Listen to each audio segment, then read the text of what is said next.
আজ শুক্রবার একটি মাত্র দোয়া পাঠ করুন, সাথে সাথে আপনার মনের আশা, আকাঙ্ক্ষা, বাসনা কামনা পূরণ হয়ে যাবে। প্রিয় ভাই বোনেরা, এমনিতেই শুক্রবার অনেক গুরুত্বপূর্ণ এবং দামি, আরো রমজান মাসের শুক্রবার আরো বেশি গুরুত্ব। প্রিয় ভাই বোনেরা, এই শুক্রবার দোয়া কবুল হয়ে যায়। আল্লাহ রাব্বুল আলামিন তার অসংখ্য বান্দা বান্দীদেরকে মাফ করে দেন। আল্লাহর হাবিব সাল্লাল্লাহু আলাইহি সাল্লাম পবিত্র শুক্রবার সম্পর্কে বলেন, প্রত্যেক দিন তো সূর্য উদিত হয়, সকাল হয়, তবে শুক্রবারের সূর্য উদিত হওয়া, সকাল হওয়াটা অন্য দিনের তুলনায় উত্তম। এই দিন আল্লাহ রাব্বুল আলামিন অসংখ্য বান্দা বান্দীদেরকে মাফ করে দেন এবং মনের আশা আকাঙ্ক্ষা পূরণ করে দেন, দোয়া কবুল করে নেন। যা চাইবেন আল্লাহ রাব্বুল আলামিন সাথে সাথে সব কিছু কবুল করে নেবে ইনশাআল্লাহ। প্রিয় ভাই বোনেরা, এই দিনের গুরুত্ব এত, আপনি শুনলে অবাক হবেন। যদি কেউ শুক্রবার নামাজ পড়তে সর্বপ্রথম যায়, তাহলে তার আমল নাম আল্লাহ রাব্বুল আলামিন একটি উট সাদকা দেওয়ার সব লিখে দেন। তারপরে যে যায়, তার আমল নাম আল্লাহ রাব্বুল আলামিন একটি গরু সাদকা দেওয়ার সব লিখে দেন। তারপরে যিনি যান, তার আমল নাম আল্লাহ রাব্বুল আলামিন একটি বকরি সাদকা দেওয়ার সব লিখে দেন। তারপরে যিনি যায়, তার আমল নাম আল্লাহ রাব্বুল আলামিন একটি মুরগি সাদকা দেওয়ার সব লিখে দেন। তারপরে যিনি যায়, তার আমল নাম আল্লাহ রাব্বুল আলামিন একটি ডিম সাদকা দেওয়ার সব লিখে দেন। সুবহানাল্লাহ ওয়া বিহামদিহি। এই সবগুলো হলো রমজানের বাইরের মাস। আর যদি রমজানে হয়, তাহলে 170, তাহলে কত নেকি আপনি অর্জন করতে পারেন, তাহলে দেখুন, খেয়াল করে। এই জন্য পবিত্র শুক্রবার সর্বপ্রথম আপনি মসজিদে যাবেন, আল্লাহ রাব্বুল আলামিন আপনাকে অসংখ্য অগণিত সব দান করবেন। প্রিয় ভাই বোনেরা, এই দোয়াটি যদি আপনি শুক্রবার পাঠ করতে পারেন, আপনার মনের আশা আকাঙ্ক্ষা সাথে সাথে রব্বে কারীম পূরণ করে দেবেন। প্রিয় ভাই বোনেরা, সেই দোয়াটি কখন কিভাবে করবেন, কোন নিয়মে করবেন আমি বলে দিচ্ছি।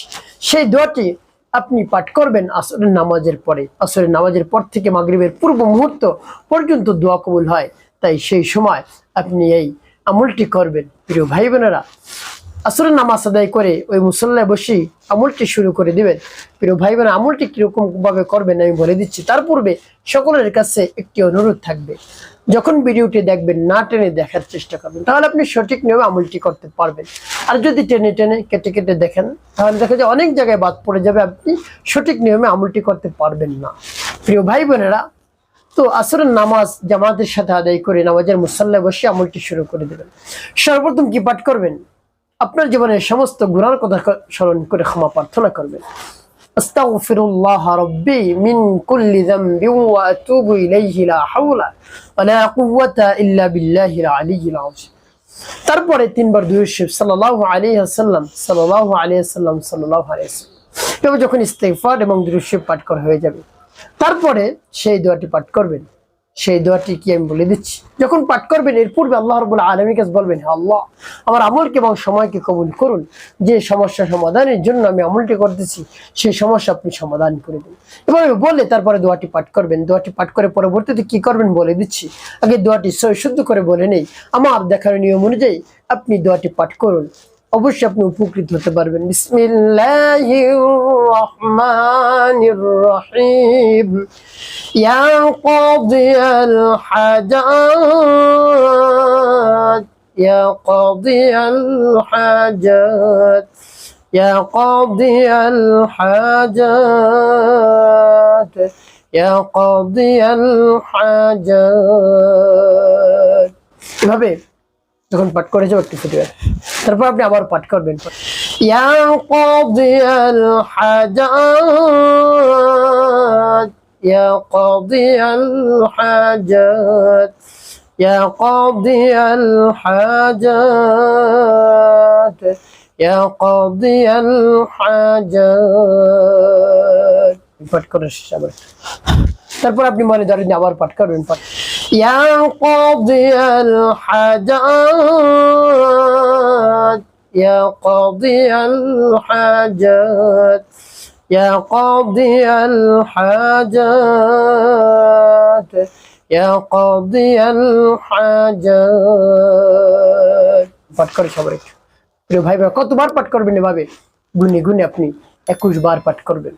যখন 21 বার পাঠ করা হয়ে যাবে, 3 বার দুরূদ ইব্রাহিম পাঠ করবেন। আল্লাহুম্মা সাল্লি আলা মুহাম্মাদ ওয়া আলা আলি মুহাম্মাদ কামা সাল্লাইতা আলা ইব্রাহিম ওয়া আলা আলি ইব্রাহিম ইন্নাকা হামিদুম মাজিদ। আল্লাহুম্মা বারিক আলা মুহাম্মাদ ওয়া আলা আলি মুহাম্মাদ কামা বারাকতা আলা ইব্রাহিম ওয়া আলা আলি ইব্রাহিম ইন্নাকা হামিদুম মাজিদ। আল্লাহুম্মা সাল্লি আলা মুহাম্মাদ ওয়া আলা আলি মুহাম্মাদ কামা সাল্লাইতা আলা ইব্রাহিম وعلى آل إبراهيم إنك حميد مجيد اللهم بارك على محمد وعلى آل محمد كما باركت على إبراهيم وعلى آل إبراهيم إنك حميد مجيد اللهم صل على محمد وعلى آل محمد كما صليت على إبراهيم وعلى آل إبراهيم إنك حميد مجيد اللهم بارك على محمد وعلى آل محمد كما باركت على إبراهيم وعلى آل إبراهيم إنك حميد مجيد তবে যখন দুরূদ ইব্রাহিম পাঠ করা হয়ে যাবে তারপরে আপনি দুটি ফু দিবেন।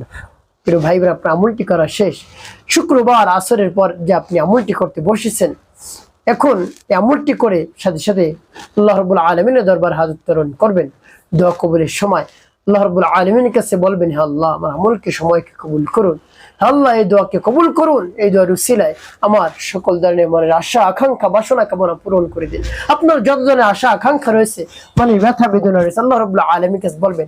আপনি কঠিন রোগে আক্রান্ত, আপনার সংসারে শান্তি নেই, অশান্তি, তারপর অভাব অনটন লেগেই রয়েছে, আপনি আরো যত ধরনের সমস্যা আছে সেই সমস্যার মধ্যে পড়ে গিয়েছেন, কঠিন বিপদের মধ্যে পড়ে গিয়েছেন, সন্তান অবাধ্য, কোনোভাবেই সন্তান বাধ্য হচ্ছেন, এভাবে আল্লাহ রাব্বুল আলামিনের কাছে বলুন। রমজান মাসে অবশ্যই আল্লাহ রাব্বুল আলামিন আপনার সকল সমস্যার সমাধান করে দেবেন ইনশাআল্লাহ। একটি কথা মনে রাখতে হবে, 5 ওয়াক্ত নামাজ আপনাকে আদায় করতে হবে, মানুষের কল্যাণে খিদমতে কাজ করবেন, অবশ্যই আপনার জীবন হবে সুখময় এবং শান্তিপূর্ণ ইনশাআল্লাহ।